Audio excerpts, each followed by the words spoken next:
Light and shadow between the two world wars. The Horty Era.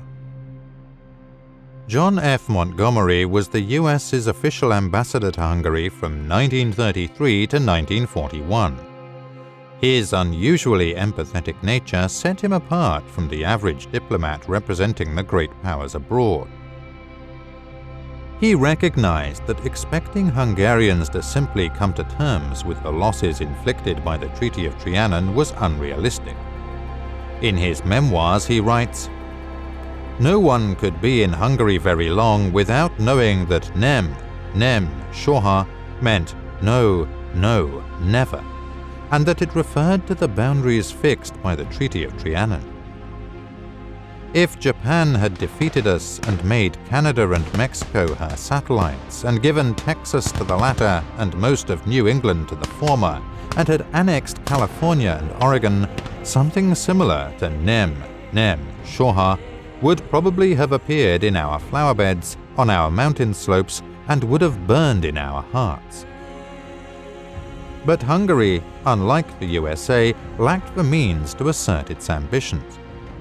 Many wondered whether, after 1920, this country that had suffered depredation, diminution, and internal divisions could truly transform into a viable state.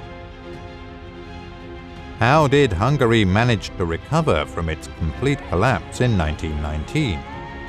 Was it democracy or dictatorship that characterized the Horthy regime? And why did Hungary become Germany's ally in World War II? The low point. By 1919, Hungary had reached the lowest point in its history. 4 years of wartime losses were followed by shortages of food, fuel, and supplies.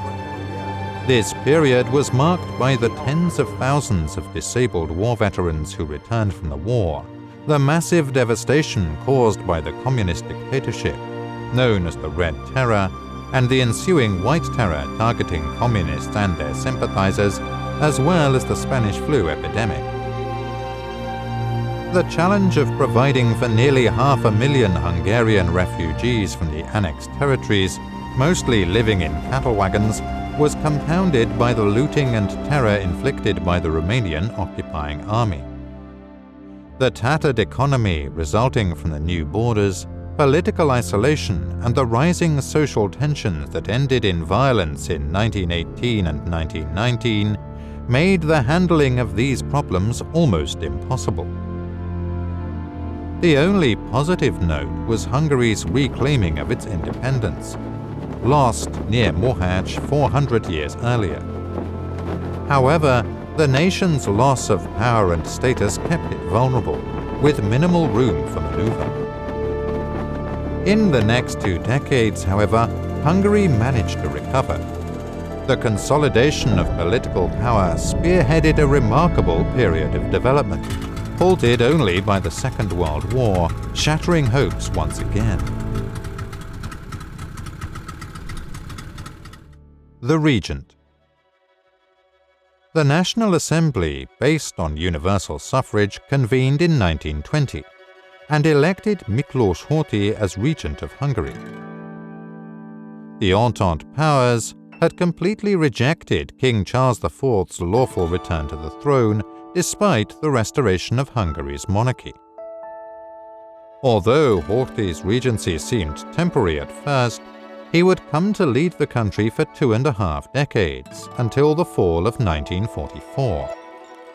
Horthy came from the landed gentry and served in Austria-Hungary's navy. He spoke 6 languages, and those who knew him considered him an honorable and courageous officer. He distinguished himself several times during World War I, and despite severe injury at the naval battle of Otranto, he didn't give up his command. He was promoted to Rear Admiral in 1918, eventually rising to commander of the Austro-Hungarian Navy. In 1919, during the proletarian communist regime's dictatorship, he joined the counter-revolutionary government forming in Szeged. He set up armed forces, the National Army, and, following the collapse of the Hungarian Soviet Republic and the withdrawal of the occupying Romanian forces, marched into Budapest. The Entente powers saw Horthy as someone who would give stability to the country and supported his rise to power. Horty held conservative views and had strong anti-communist sentiments.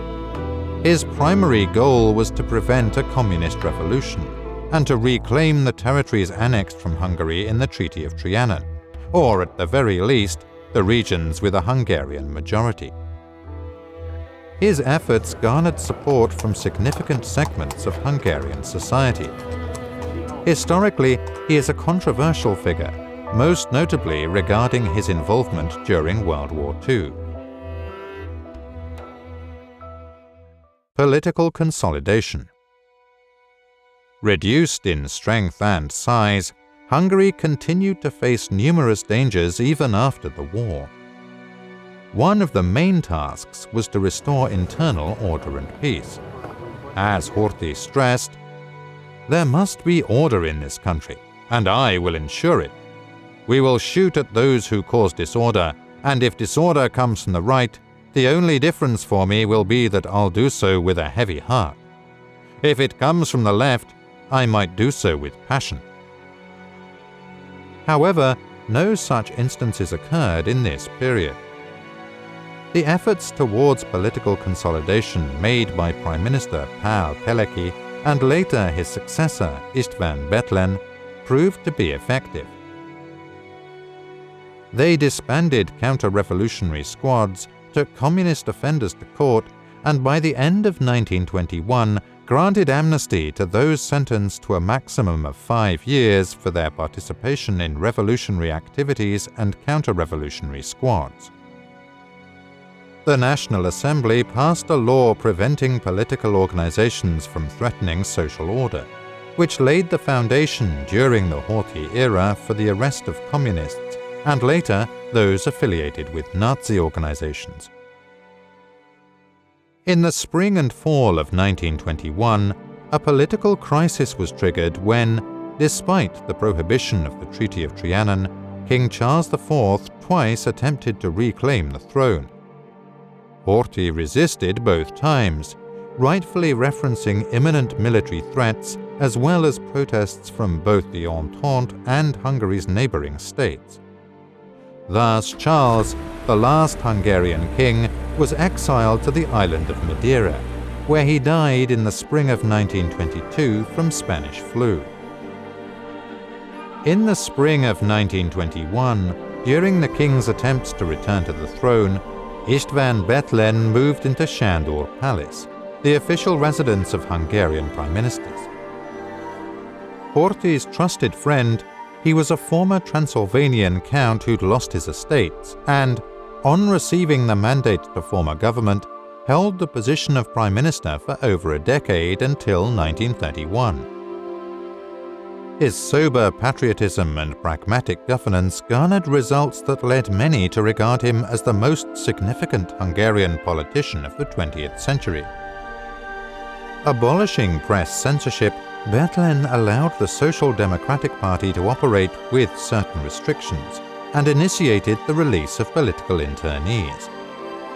Despite being a liberal conservative who considered private property ownership inviolable, he implemented his predecessor's land reform plan to ensure social harmony. About 8.5% of the country's arable land went to new owners. Land was granted to those with no previous property ownership, smallholders, war widows, and veterans. Along with their family members, this accounted for approximately 1.5 million people, about 25% of the rural population. While the shift in land ownership was not radical, owing to the small size of most estates, it improved the lives of many by elevating them to landowners and contributing to social stability. Political conditions. Bethlen's newly founded Unified Party included conservatives, liberals, smallholders, and national radicals alike. This political conglomerate was held together by Bethlen and Horty's common strategic goals and reputation. The electoral system introduced by Bethlen was controversial, however. Compared to the 1920 elections monitored by the Entente powers, the number of eligible voters was reduced. However, the proportion of voters was still 4 times greater than under the Austro-Hungarian system, and Hungary preceded countries like France, Sweden, Switzerland, and Italy in granting women the right to vote. The number of eligible voters was around 30% of the population, which corresponded to the European average at the time. No matter which conflicts divided Hungarian society at the time, the vast majority of the population agreed on 2 key points. Firstly, the need to prevent the return of the fallen communist regime, or, as it was called at the time, Bolshevism. Secondly, that the Treaty of Trianon was unjust in its entirety, and that its revision was necessary.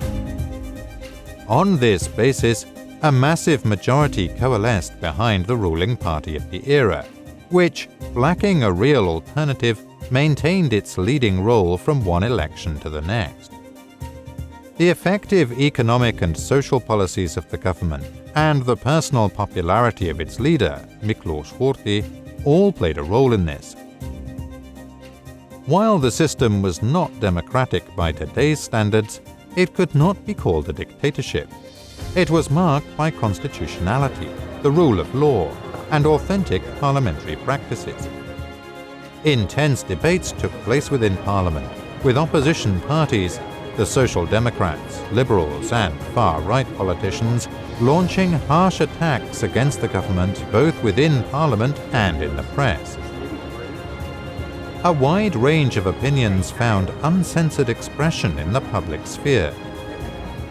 Bethlen saw democratic processes as the direction of political development, but drew lessons from the catastrophe of 1918 to 1919.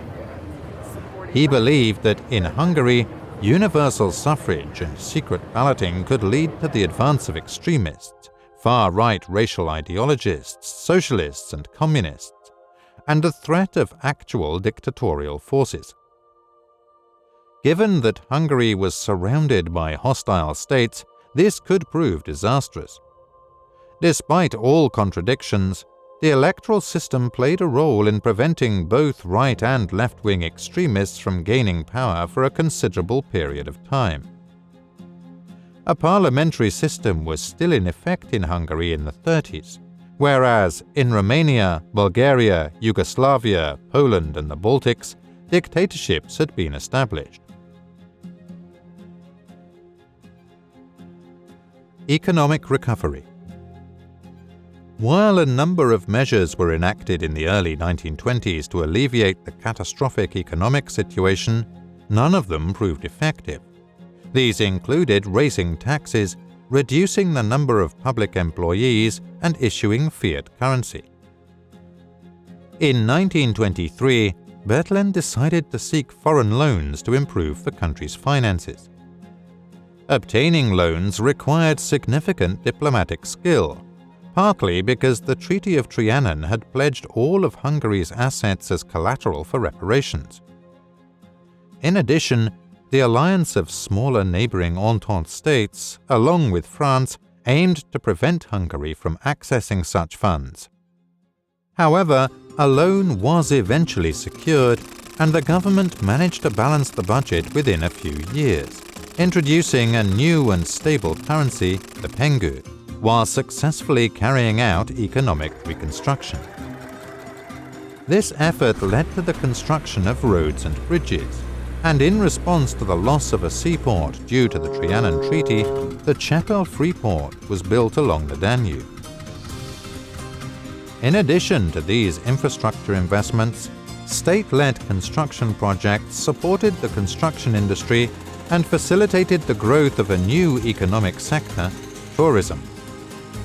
As part of this initiative, developments were launched along Lake Balaton, and other landmarks such as the Lila Füret Grand Hotel were erected.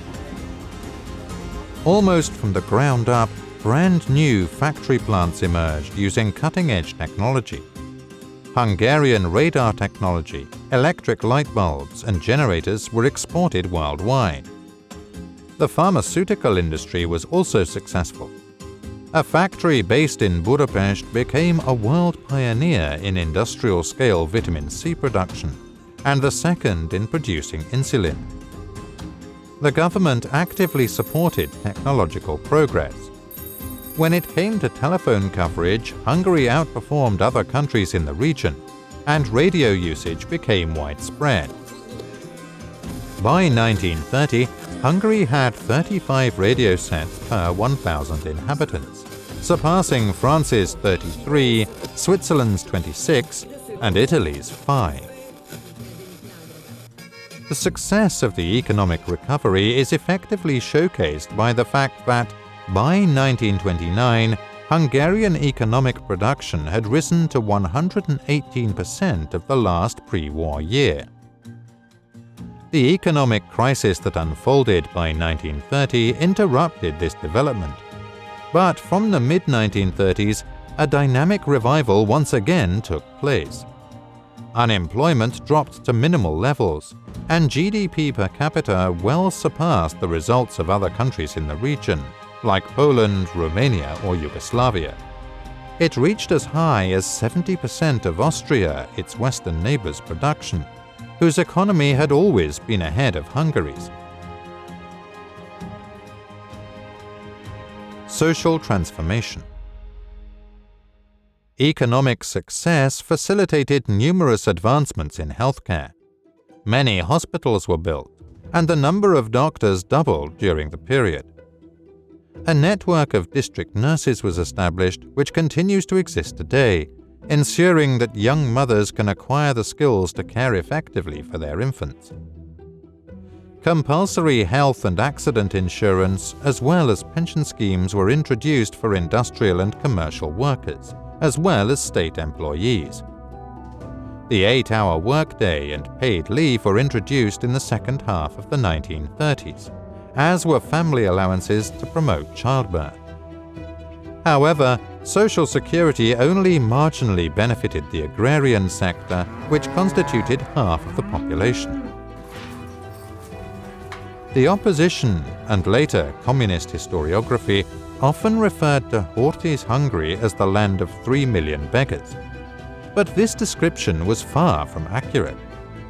While it's true that the landless segment of the rural population, some 1 to 1.5 million people, faced daily struggles for survival, the majority of society experienced an improvement in their living conditions, except for those years marked by economic crises. Improvements in healthcare, education, and quality of life are reflected in an unprecedented dynamic increase in life expectancy at birth. Over the span of 2 decades, from 1920 to 1940, life expectancy for Hungarians increased by a remarkable 14 years, rising from 41 to 55 years. Education and culture. During the Horthy Era, education and culture were considered strategically important sectors. Kuno Klebersberg, the Bethlen administration's Minister for Culture, believed that culture and the power of intellect could contribute to Hungarians reclaiming their lost territories. According to Klebersberg, nowadays, it is not the sword but culture that can preserve and make the Hungarian homeland great again.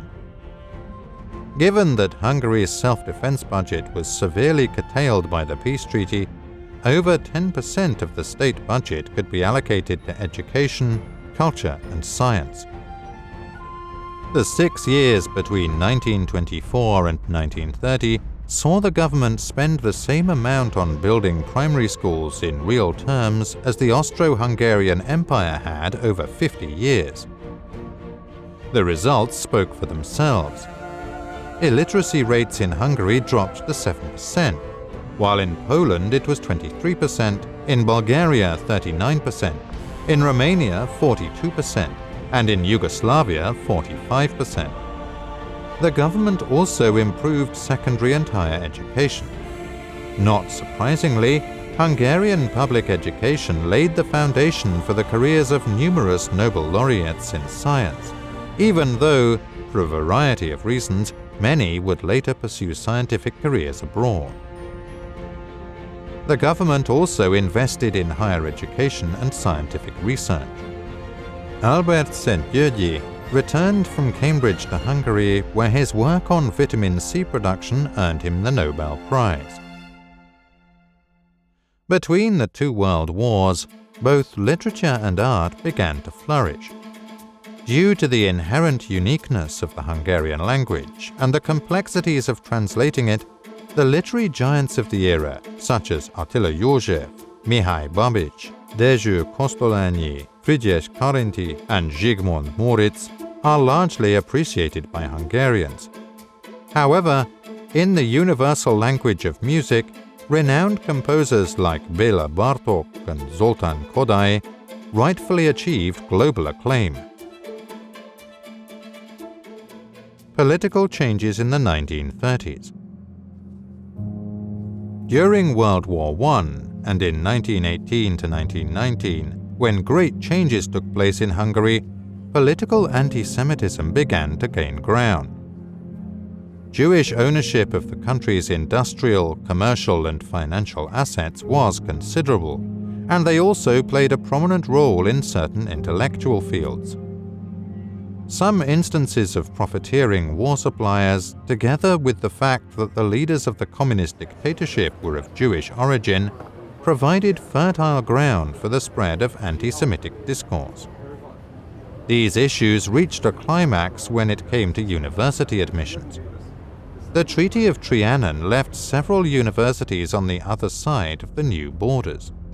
Additionally, many young people fought on the front lines during the war instead of undertaking their university studies, and now wanted to make up for this. As a result, the number of university places decreased just as applications skyrocketed. As the proportion of Jewish university students increased during the war, in 1920, the Hungarian parliament saw a solution in limiting the number of Jews allowed entry to the universities. This became the notorious numerus clausus law. It was later repealed by the Bethlen government, but the growing social tensions fueled by the economic crisis, along with the influence of Italian fascism and German Nazism, set further radical political forces into action in Hungary. Eventually, as a consequence of severe economic hardship, Bethlen too was forced to resign. The fall of 1931 saw a lone attacker set off an explosive device on the Piatorbágy viaduct, targeting the Budapest-Vienna express train. Suspecting a communist plot, the government declared a state of emergency, executing 2 communist leaders. In 1932, Gyula Gömbös, formerly a member of the defunct Racial Protection Party, became prime minister. Although Horty had managed to stabilize the economy, he was forced to confront the increasing radicalization within his governing party. Due to the initial successes of Italian fascism and Hitler's Nazi Germany, Hungary, alongside other nations, witnessed a rise in Nazi-type opposition parties. Within Hungary's ruling party, a majority started to form consisting of pro-German sympathizers and proponents of anti-Semitic politics. István Bethlen distanced himself completely from these factions, declaring, "This government is based on Christian principles and will remain so under all circumstances. There's no need for any form of fascism." However, as the 1930s progressed, he was no longer in a position to control the direction that politics was to take.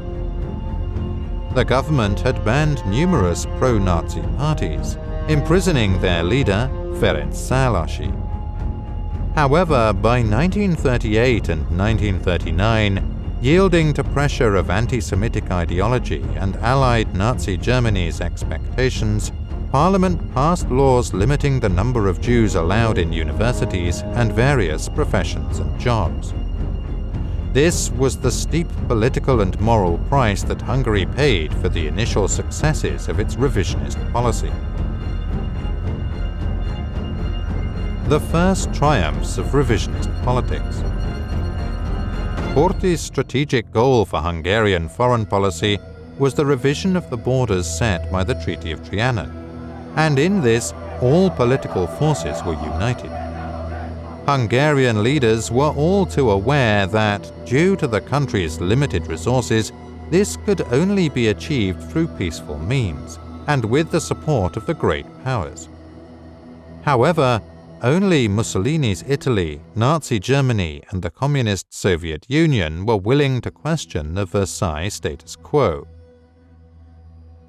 The conservative Hungarian establishment and the ideology of Nazi National Socialism were at polar opposites to each other. Both Hitler and Horthy were repelled by the other's political system. Nevertheless, Hungarian revisionist aspirations and the dangerous proximity of Germany drove Hungarian politics onto a forced track. The first step in revision was taken in November 1938, when Great Britain, France, Germany, and Italy handed territories inhabited by Germans in Czechoslovakia to the Third Reich as part of the Munich Agreement. This also highlighted the necessity for Czechoslovakia and Hungary to come to a consensus regarding Hungarian demands. Since the negotiations did not result in an agreement, Hungary sought arbitration. Consequently, the German and Italian foreign ministers convened in Vienna, and with the tacit recognition of Western powers, defined the new Hungarian-Czechoslovak borders. Whilst Hungary did not regain its thousand-year-old borders in the north, 85% of the population in the recovered territories were of Hungarian ethnicity, making the border readjustment the fairest possible from an ethnic point of view. However, the new borders came at a significant price. The assistance of Nazi Germany and Hitler's subsequent expectation of a higher level of allegiance. Upon entering the reattached territories, Horty was hailed as the new founder of the nation. The public considered the First Vienna Award as the first step towards revising the Treaty of Trianon, which was soon followed by another success in 1939. With the dissolution of Czechoslovakia, Slovakia emerged as a German puppet state. Hungary's government swiftly capitalized on this opportunity, sending its army to Transcarpathia without encountering resistance. The Hungarian government granted substantial autonomy to Transcarpathia, where Ruthenian was also introduced as an official language, and proficiency in it was required from all officials. As a result, by Christmas 1939, Budapest was decorated with Christmas trees from Transcarpathia once again. Life in Hungary in 1938. A snapshot. By 1938, Hungary had established itself as Central Europe's most stable nation, capable of asserting its interests internationally whilst maintaining parliamentary frameworks which were almost unique to the region. 2 decades after World War I, the economy showed dynamic growth, cultural and scientific activity was thriving, diverse worldviews emerged in public discourse, and promising strategies were developed to address societal concerns. However, increasing German influence, the spread of Nazi ideologies embraced by the Hungarian Arrow Cross Party, and escalating anti-Semitism cast shadows over this optimistic vision of the future. However, these factors were yet to influence the everyday life of the average person. In 1938, Budapest hosted the International Eucharistic Congress with mass gatherings on a huge scale, and commemorated the 900th anniversary of St. Stephen's death with grand celebrations and fireworks. The country's film industry also flourished, and 1938 saw it produce 34 films with sound, entertaining audiences in 500 cinemas. The national football team played against Italy in the World Cup final in Paris. Although they were defeated, the silver medalists were hailed as true heroes. However, surface splendor concealed the devastating catastrophe that drew ever nearer.